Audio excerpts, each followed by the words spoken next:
എന്ത് ചെയ്യുവാ അമ്മച്ചി? ഒരിടയ്ക്ക് ഇൻസ്റ്റാഗ്രാമിലൊക്കെ വൈറലായിട്ട് ഐറ്റം ഉണ്ടല്ലോ, ഈ ഏത്തപ്പഴം ഐസ്ക്രീം ഒക്കെ വെച്ചിട്ടുള്ള നമ്മുടെ ലാലേട്ടൻ്റെ ഒരു റെസിപ്പി ഉണ്ട്, ഡെസേർട്ട്. അപ്പം കുറേ ദിവസമായിട്ട് പച്ചയെടുത്ത് പറയുന്നുണ്ടോ ഒന്ന് ഉണ്ടാക്കി നോക്കാമെന്ന്.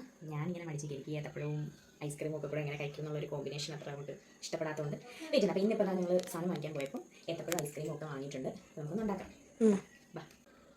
അപ്പോൾ നമ്മളൊരു പാനിലേക്ക് നെയ്യിട്ട് കൊടുത്തിട്ടുണ്ട്. നെയ്യ് ചൂടായിട്ടുണ്ട്. ഇനി നമുക്ക് ഏത്തപ്പഴം സ്ലൈസ് ആക്കി എടുത്തിട്ടുണ്ട്. അത് ഞാനത്തോട്ട് വെച്ച് കൊടുക്കാം. കഴിക്കുന്നില്ല അമ്മച്ചി?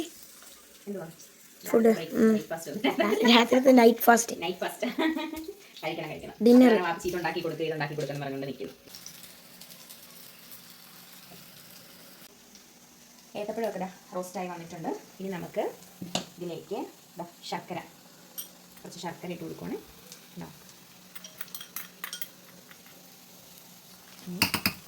ശർക്കര ഇട്ടിട്ട് നല്ലപോലെ ഒന്ന് വഴണ്ട് വരട്ടെ. ശർക്കരയൊക്കെ ഒന്ന് മെൽറ്റായി വരട്ടെ. ഇനി കുറച്ച് തേങ്ങ ചിരകിയത് ഇട്ട് കൊടുക്കുന്നുണ്ട്.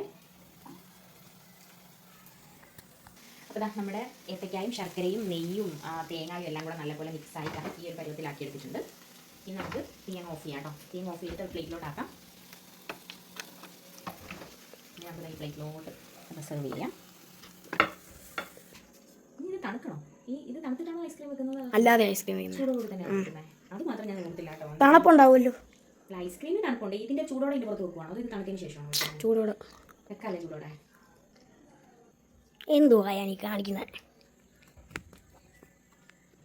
അമ്മച്ചി കൈ ഇടുന്നുണ്ടല്ലോ. അത് ഇളക്കി വരുന്നില്ല. അപ്പം കാണുമ്പോൾ തന്നെ വാപ്പച്ചിക്ക് ഇഷ്ടപ്പെടും. അപ്പോൾ നമ്മുടെ ലാലേട്ടൻ്റെ ഏത്തപ്പഴവും ഐസ്ക്രീമും ആയിട്ടുള്ള കോംബോ ഡെസേർട്ട് ഞാൻ ഉണ്ടാക്കി. ഇതാണ് സംഭവം കണ്ടോ. ഇനി നമുക്കൊന്ന് ടേസ്റ്റ് ചെയ്യാം. സത്യം പറഞ്ഞാൽ ഞാൻ ഷുഗർ ഇട്ടാണ്. ഞാൻ പിന്നെ ഒന്ന് ശകലം കണ്ടപ്പോൾ ഒന്ന് ടേസ്റ്റ് ചെയ്ത് നോക്കാമെന്ന് വിചാരിച്ചു.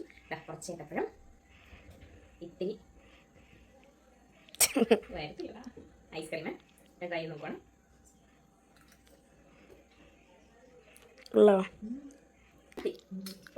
ഞാൻ ഇഷ്ടപ്പെടാൻ വഴിയില്ല. കാരണം എന്താണെന്ന് വെച്ച് കഴിഞ്ഞാൽ ഏത്തപ്പഴം ഇഷ്ടമല്ല, പിന്നെ പാലൊഴിച്ച ഐറ്റംസ് അതൊക്കെ മടിയുള്ള ആളാണ്. അപ്പോൾ പിന്നെ ഇത് ഇഷ്ടപ്പെടാൻ സാധ്യതയില്ല. പിന്നെ നമുക്ക് ചോദിച്ചാൽ കൊടുത്ത് നോക്കാം.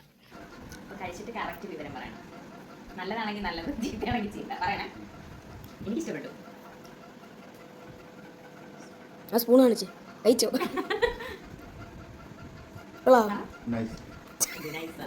ചുമ്മാ ഇത്ര കഷ്ടപ്പെട്ട് ഉണ്ടാക്കി കൊടുത്തിട്ട് നൈസിൽ ഒതുക്കി കളഞ്ഞു. മമ്മൂട്ടി റെസിപ്പി ഇറക്കിയപ്പോൾ മുതൽ പറയാൻ തുടങ്ങിയതാണ്. അതുകൊണ്ട് മോഹൻലാലിൻ്റെ റെസിപ്പി മാത്രമേ ട്രൈ ചെയ്യത്തുള്ളൂ. ഈ മോഹൻലാലിൻ്റെ കുറേ റെസിപ്പി ഉണ്ട്, അതെല്ലാം ട്രൈ ചെയ്യാം. നമുക്ക് ട്രൈ ചെയ്ത് നോക്കാം. അടിപൊളിയാണ്, ടേസ്റ്റിയാണ്, മസ്റ്റ് ട്രൈ ആണ്. ട്രൈ ചെയ്ത് നോക്കിയിട്ട് അഭിപ്രായം അറിയിക്കാം. പുതിയ റെസിപ്പി വീഡിയോ വരാം. ബൈ.